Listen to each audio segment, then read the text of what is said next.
I think the most painful one is when a business owner is not in control of their business.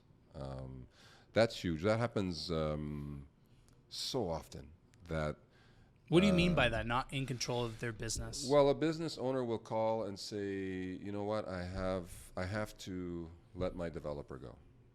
Okay, I have to, or let one of my developers go, or let my main lead developer go. For whatever reason, they don't get along anymore, or the person is just like disappearing all the time. Right. But a lot of times, the problem they have is that developer has the keys to the castle.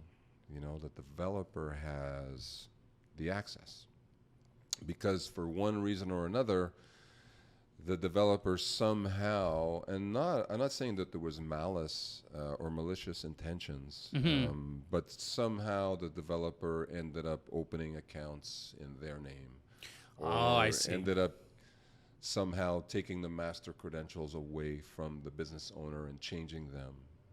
You know, maybe their credentials got compromised and the business owner was busy, as we tend to be, and the developer says, "Well, you know what? I'm gonna just, you know, put it in my vault, and I'll change the password." And the business owner say, "Okay, great, Johnny, that's awesome," you know.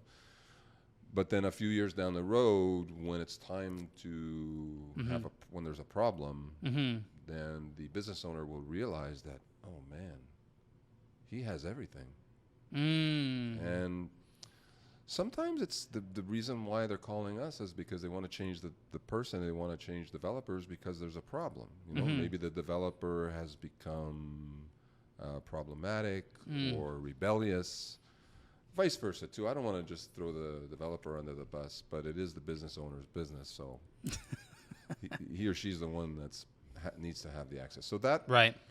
that is a very touchy situation that because I've been in doing this for 11 years, I kind of know how to ask certain things of, you know, developers that are in this position of power.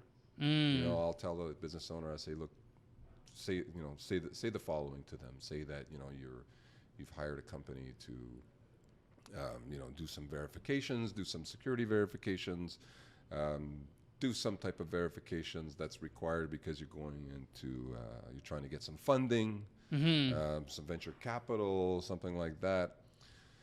And that's a way of getting a look and getting our people to take a look and see how we can extrapolate the business owner from this bad situation. So I think and that's another reason why I always talk about it.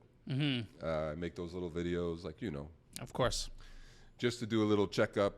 You know, especially during the holidays, it's like, hey, you know, you're bored. Why don't you check and make sure that all the credentials are actually belonging to the business? You know? You do it when things are good. You know, things are good now. Like with you and I, things are great. So if I say, you know what, Kyler has all the credentials for our social media platforms, I'll ask you today for them.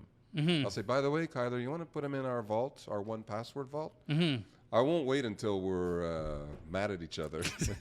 and furthermore, lastly, give me my credentials. And you'll say, no, screw you. And then we're in So trouble, this is right? a common challenge that you've seen over the years. Oh, gosh. I get it at least once a month. Really? And once a month is a lot. That Once a is. month, it's a lot to talk to someone who's in this situation. And and when I speak to prospects, and I always say, look, even if you don't hire us, and they appreciate this, right? So even if you don't hire us, here's a couple tips, and that's number one on the list. That's awesome. You know, yeah, it's number one on the list. And even when people leave us, I'll say you're leaving us for whatever reason. You know, sometimes they actually, you know, they use our services for years, or months, or weeks. And then they say, okay, you know what, I'm stable now. I'm going to hire someone in-house Right. who's going to be in the office with me. And then I give them a little speech. And I say, whatever you do, don't let them put you in this type of situation. Make sure you keep everything in your name, you know? It's like an emergency room doctor advocating for seatbelts. You know? Yeah. or an emergency room doctor saying that teenagers shouldn't ride motorcycles just because they are seeing this on a regular basis, and it's a killer. I'm not saying I'm a doctor, You but could I play play one. one on Yeah. TV. I would love to play a doctor.